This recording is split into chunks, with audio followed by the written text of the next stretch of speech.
Iniciamos con la segunda parte de esta entrevista, siempre con el tema de pensiones. Es importante analizar qué está sucediendo con las propuestas o iniciativas puntuales, según lo que vamos conociendo, que se está discutiendo actualmente en la Asamblea Legislativa. Nos acompaña en el estudio Ivette Contreras, economista, y también Carlos Eduardo Argueta, de Fundaungo. Ivette, ¿cómo estás? Bienvenida. Un gusto estar acá, un gusto por tenerme en este momento con ustedes. Perfecto. ¿Qué tal, Carlos? ¿Cómo está? Bienvenido. Todo bien, muchas gracias por la invitación y dispuestos aquí a hablar sobre el tema de pensiones. Bien, vamos a dar continuidad a lo que estamos hablando en la primera parte de la entrevista sobre el análisis del sistema de pensiones. ¿Cuáles son los principales problemas estructurales que tiene el sistema previsional en nuestro país y algunas iniciativas que se están discutiendo en el Congreso? Ivette, ¿cuál es su lectura sobre el tipo de sistema que tenemos? ¿Cuáles son esos problemas, digamos, problemas más grandes que tiene el sistema previsional en nuestro país y que hasta el momento de hoy no se han podido resolver?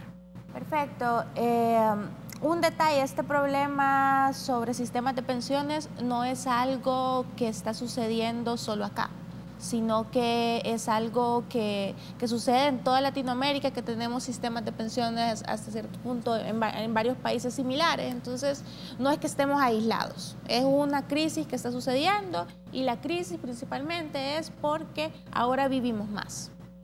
Y nuestras estimaciones de los modelos anteriores no tomaban en cuenta esta mayor esperanza de vida que tenemos. Sin embargo, para mí uno de los problemas estructurales y fundamentales es la baja productividad en el país. O sea, no podemos estar pensando que vamos a tener grandes pensiones si ya tenemos salarios bajos.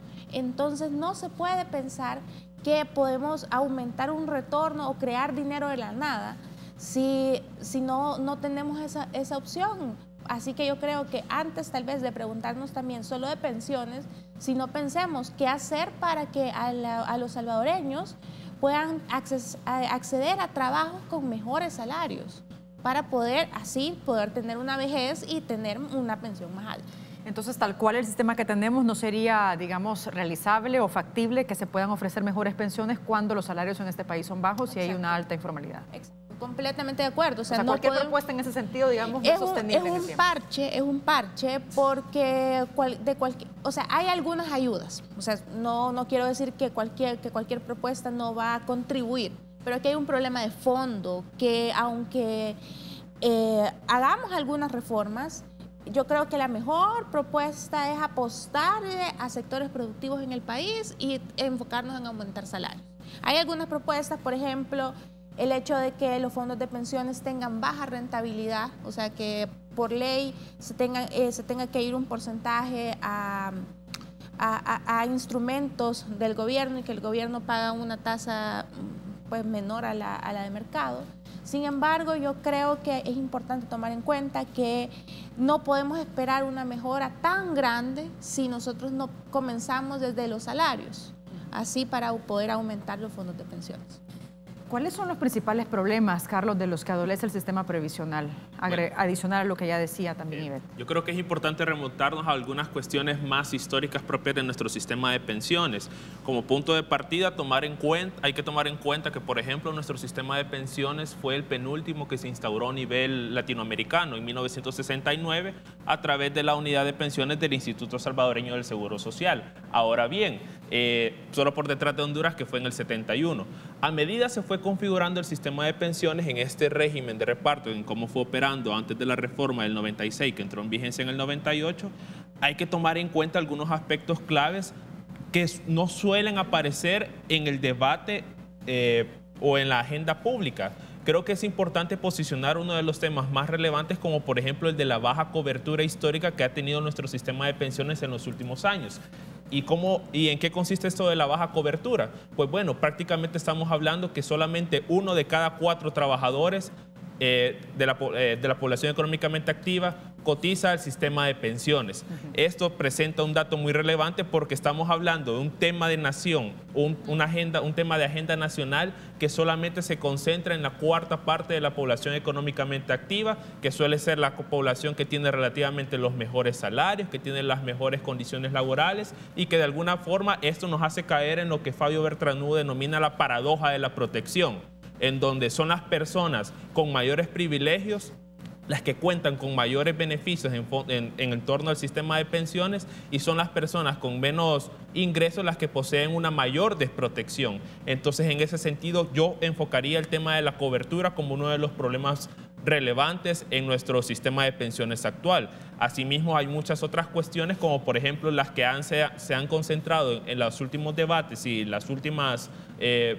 propuestas de reformas o de ajustes, como la suficiencia de las pensiones, que se relaciona, bueno, qué tan altas son las pensiones que se están obteniendo por parte de las recientes personas jubiladas, y también la cuestión de la rentabilidad, que de alguna forma preocupa a las actuales generaciones, que estamos continuamente acumulando derechos a través de los ahorros en las cuentas individuales. Aumentar la rentabilidad sería uno de los puntos que podría favorecer, pero digamos no todo, porque está también el tema de la tasa de reemplazo, que actualmente es del 30%. Exactamente. Estamos por debajo de los parámetros internacionales, que es del 45%. Exactamente, el 45% que establece la OIT en el convenio número 128. Ahora bien, la cuestión de la rentabilidad hay que entenderla, que es propia también o muy importante, especialmente en nuestro sistema de pensiones, al ser de capitalización individual, debido a que continuamente los fondos que nosotros vamos depositando en nuestras cuentas van generando un cierto retorno que a través de las inversiones que se realizan por las AFPs. Ahora bien, la rentabilidad en sí es una variable de mercado que difícilmente se puede hacer alguna intervención estatal. Entonces hay que entender que en gran medida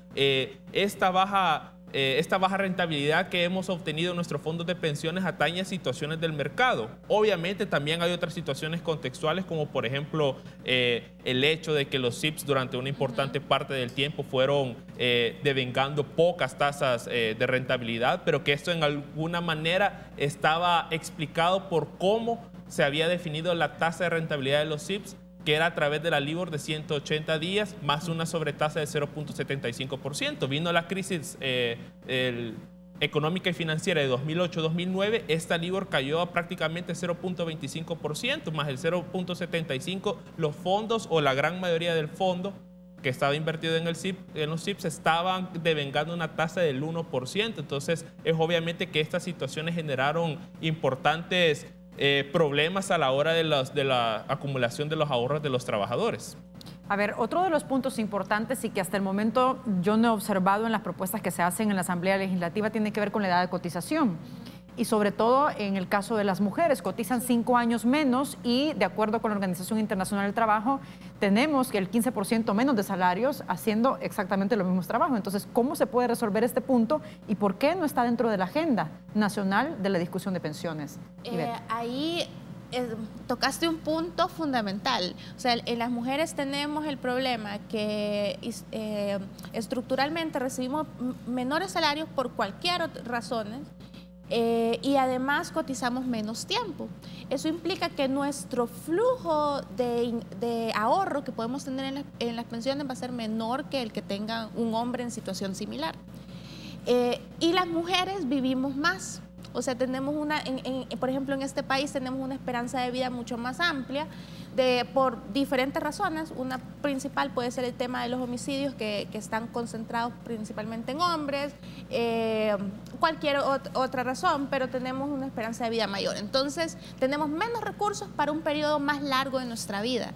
Por lo que sí creo que es fundamental que se tome en cuenta estos cambios demográficos, no los podemos negar. O sea, las mujeres estamos viviendo más, estamos teniendo un salario en promedio menor que nuestros pares y además tenemos una edad de jubilación menor. Entonces, considero que sí es muy importante el tema tomar el tema de género en este debate, que a veces no se discute. Ha quedado relegado. Ha quedado relegado y es fundamental. Perfecto, vamos a hacer una pausa, pero regresamos enseguida con más de este análisis. Les recuerdo que estamos en las redes sociales para que participe, haga sus preguntas, comentarios, reacciones sobre lo que estamos conversando esta mañana, sistema de pensiones y propuestas. Estamos en la cuenta de Twitter como República 33 TV, a través de WhatsApp 7318-7627 y también estamos en Facebook como República TV 33. Regresamos.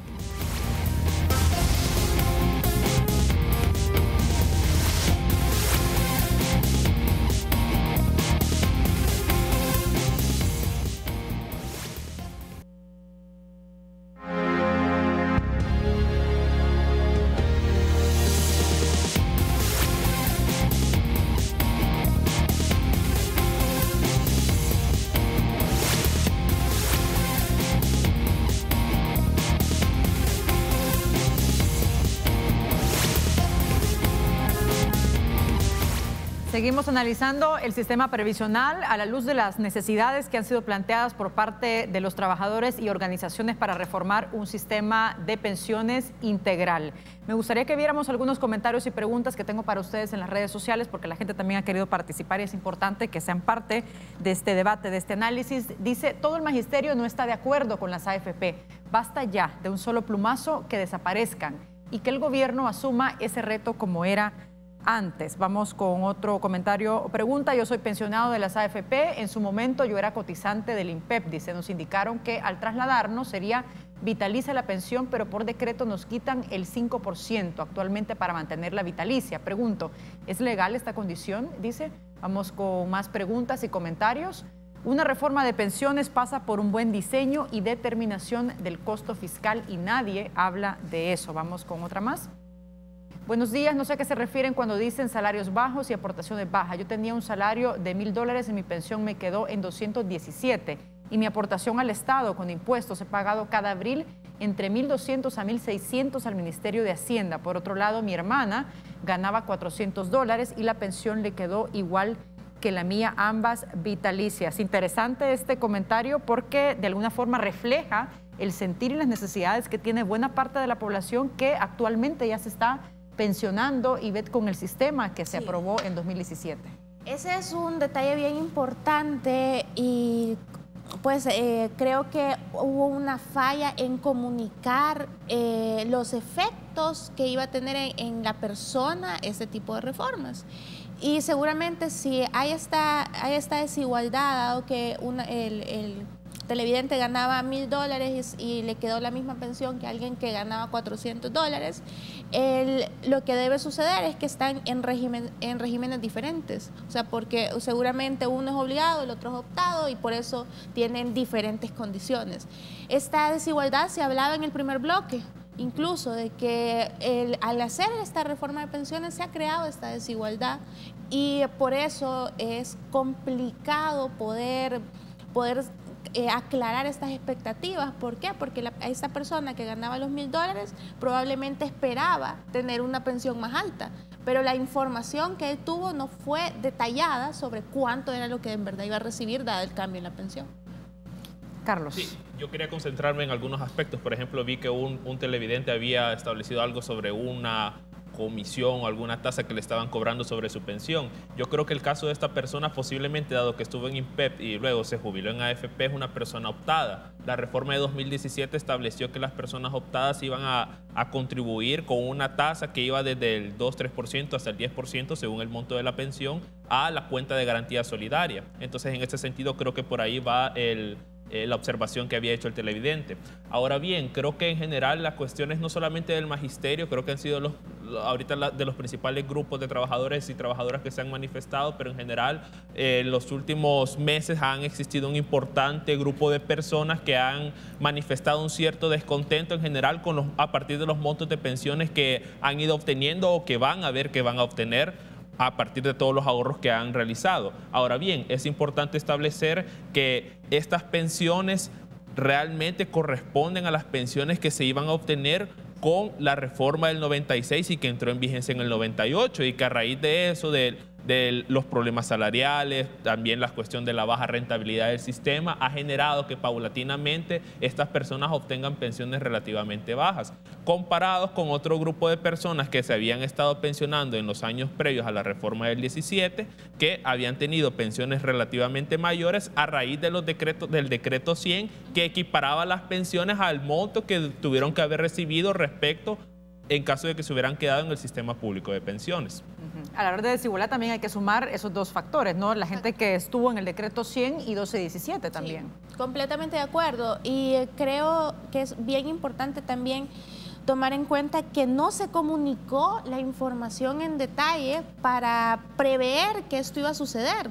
Entonces la gente que ahora ya se está jubilando ya está viendo estos patrones, pero los está viendo, no se pudo preparar porque no tuvo información detallada de cuánto iba a ser, con años de anticipación. Entonces también eso es complicado. Eso debería ser ejemplo porque aquí me da pauta para hablar de un tema que también es interesante y es la inclusión que esta discusión en la Asamblea Legislativa tiene que dar a las personas trabajadoras. Hasta el momento vemos que se hacen discusiones, se crean comisiones, por ejemplo, y el sector de trabajadores no está en las discusiones estas propias, que debería de tener una participación importante, ¿no? De acuerdo, creo que el tema es complejo, o sea, no es tan sencillo, pero sí se pudiera explicar, y hay casos de otros países en donde las personas pueden acceder antes de su periodo de jubilación y estimar cuánto van a tener de pensión para poder prepararse. También es una información que les puede servir a largo plazo, cosas que no se ha tomado en cuenta en el país. Hay otro aspecto del sistema de pensiones que también preocupa mucho, y es el peso que tiene la deuda previsional sobre la deuda pública. Sí. Carlos, a su juicio, ¿qué elementos una reforma de pensiones debería incluir para reducir esta deuda previsional? O por lo menos colocarla en una trayectoria descendiente en el tiempo. Claro, solo para poner en contexto, estamos hablando de que la deuda pública del sector público no financiero, valga la redundancia, sin pensiones ronda el 50-51%, ya incluyendo el monto de pensiones sobrepasa el 70%, entonces estamos hablando de 20 puntos de diferencia que tiene un peso relevante para las finanzas públicas del Estado. Este punto es muy importante porque nos hace ver que el problema de las pensiones va más allá del mismo sistema. Toca también aspectos vinculados con el tema fiscal, aspectos relacionados con el mercado laboral y otros puntos muy importantes que hay que tomar en cuenta a la hora de proponer alguna reforma. En ese sentido, desde Fundaungo se viene proponiendo la idea de una reforma integral, pero no cualquier reforma es una reforma integral. El punto de partida para una reforma integral es que se conformen diferentes mecanismos para establecer un diálogo social articulado, intersectorial, y que de alguna manera pueda generar alguna continuidad a lo largo del tiempo. Me quiero detener acá porque tengo que hacer una pausa, pero al regresar es importante que expliquemos qué compone esa reforma integral. Perfecto. Hacemos corte, regresamos en breve, no nos cambien.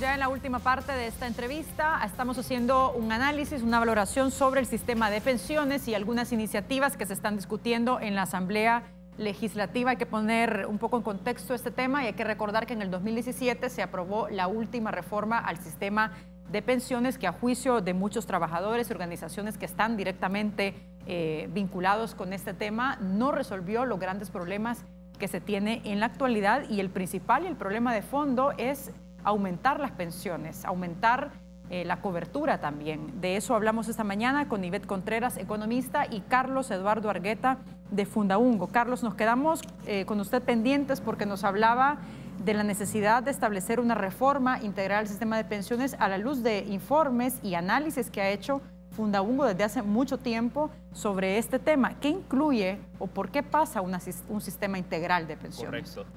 Fundaungo tiene 25 años de estar analizando el tema previsional en El Salvador, incluso a nivel regional, y desde 2011 venimos posicionando en la agenda la necesidad de una reforma integral. Pero ¿cuáles son los aspectos claves que incluye una reforma integral del sistema de pensiones? En primer lugar, que como aspecto transversal, esta necesidad de un diálogo social que incluya la participación de diferentes sectores. ¿Cuáles son, por otro lado, los aspectos relevantes que tiene que incluir una reforma de pensiones? En primer lugar, tratar el tema de la cobertura, porque ha sido un tema excluido desde hace bastante tiempo. Para una manera de ejemplo, el sistema de pensiones salvadoreño no se ha preocupado, por ejemplo, de cómo buscar mecanismos creativos para incorporar a sectores tradicionalmente excluidos, como por ejemplo trabajadores agrícolas, trabajadores independientes. Hay experiencias en otros países que nos permitirían de alguna manera analizarlas, obviamente haciendo un respectivo estudio técnico, de tal forma que ver qué tan factible es aplicarla. Otra cuestión clave es la relación entre los beneficios o la suficiencia de las pensiones con la rentabilidad, o más bien la sostenibilidad financiera y actuarial del sistema, tanto de corto, mediano y largo plazo.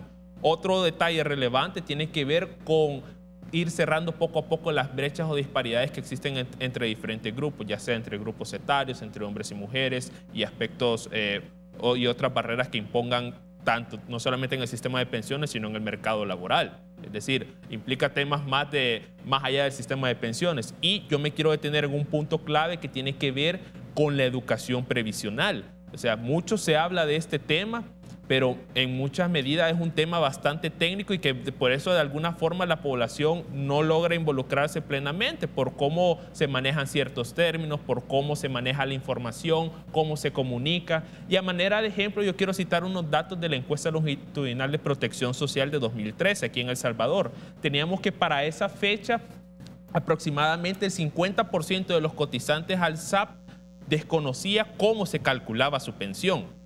Solamente el 6% expresaba que conocía cuál era la comisión que cobraba la AFP por motivo de administración de la cuenta. Y el 48.1% de los trabajadores conocía la edad actual de retiro. Entonces, de alguna forma, y ese conocimiento se iba acrecentando a medida que se acercaba a esa edad de jubilación. Es decir, aquí viene un tema relevante en cómo las futuras generaciones o las generaciones actuales de trabajadores, especialmente los más jóvenes, se van involucrando en mayor o menor medida, porque de alguna forma esto va a generar importantes impactos, no solamente para la vida de cada una de las personas trabajadoras, sino también para el Estado. Es decir, estamos en una transición demográfica en donde la población relativamente está envejeciendo, y solo para terminar de dar este dato, actualmente estamos hablando como del 8 o 10% de población adulta mayor. Vamos a estar hablando en 2050 de aproximadamente el 20% según las proyecciones de la Digéstica. Entonces, esto va a representar un enorme peso tanto para los sistemas de pensiones como para los sistemas de protección social de todo el Estado en general.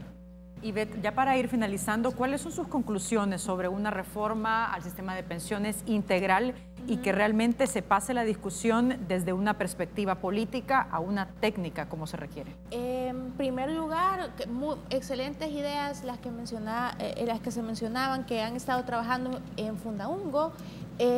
Solo quisiera agregar que una reforma de pensiones, aunque es un eje transversal y fundamental en la economía, yo creo que esta debe ser acompañada también con una estrategia productiva para aumentar estos salarios y así poder permitir unas mejores cotizaciones y también, por lo tanto, unas mejores pensiones. Entonces, no podemos crear dinero del aire, sino que para poder garantizar que más personas tengan acceso a un retiro digno, necesitamos aumentar la productividad en el país y además pues garantizar de mejor manera que más personas participen en el sistema para no dejarlos atrás.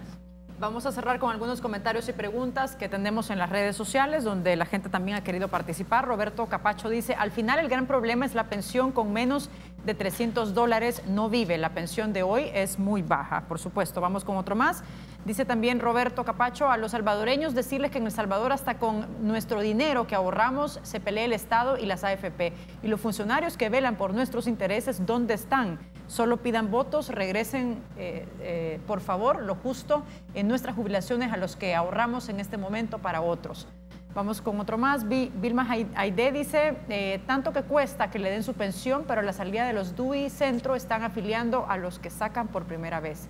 Vamos con otro más. Aníbal dice, ¿cómo se explica que 2 empresas AFP mantienen en postración y esclavitud a los trabajadores?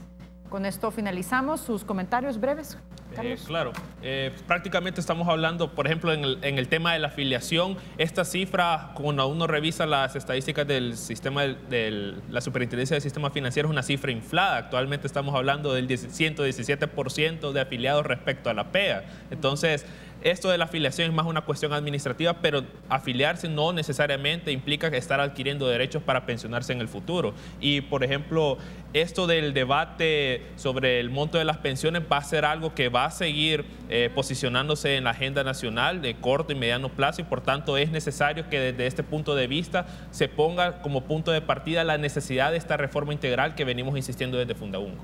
Ivette. Para finalizar, yo solo insistiría que una reforma integral debe estar basada en criterios técnicos, dejar atrás un poco los criterios políticos que se han utilizado, y hay personas capaces y hay organizaciones que han trabajado el tema. Entonces, tomar en cuenta estos análisis y pues pasar de estar haciendo política pública con ojos cerrados a política pública basada en datos y que nos permita realizar mejores estimaciones de cuánto vamos a necesitar para cubrir estas pensiones. Perfecto, gracias por habernos acompañado esta mañana. Muchas gracias, Carlos. Muchas gracias por la invitación. Con esto cerramos, será hasta mañana. Fuerte abrazo. Buenos días.